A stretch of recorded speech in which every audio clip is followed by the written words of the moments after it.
All right, we're just gonna do a quick demo here. I had big plans to make a whole video about this whole process, but at this point this just needs to get done, so that's what's gonna happen. Here's the fully assembled robot. This in particular is the drive base that I was working on this sprint. Each of these 4 wheels and like each of the 4 corners of the robot. And here's the controller that it gets controlled with. So I am going to start the control system up. Here we're going to turn on the robot. It's going to go through a little start initialization sequence. And the Pi is running now. The Pi is back here. It's plugged in to the wall because this power module that was powering it is broken right now, which is super fun.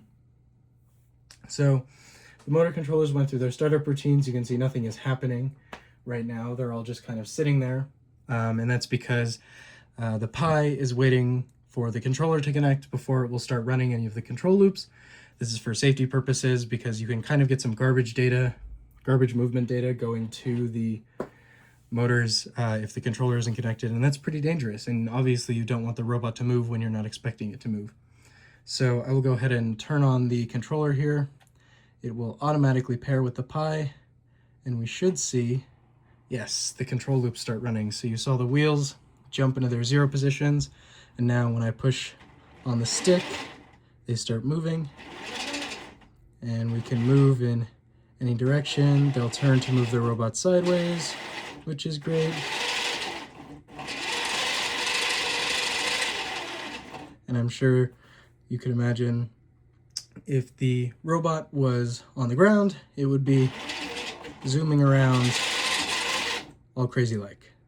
And that is about it. And now we come to the part that doesn't work, where you have to turn the system off.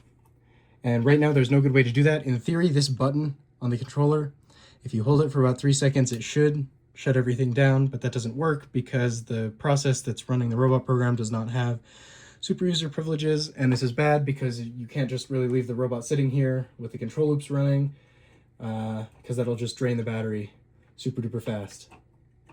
And it's just not a great idea. So that's where we would come over to the computer. We would,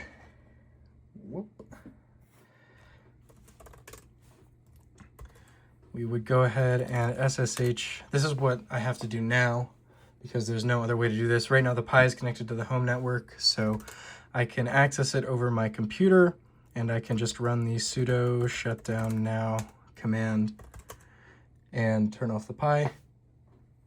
Come back here. See, these are now just limp again, and they're not being actively controlled, which is good.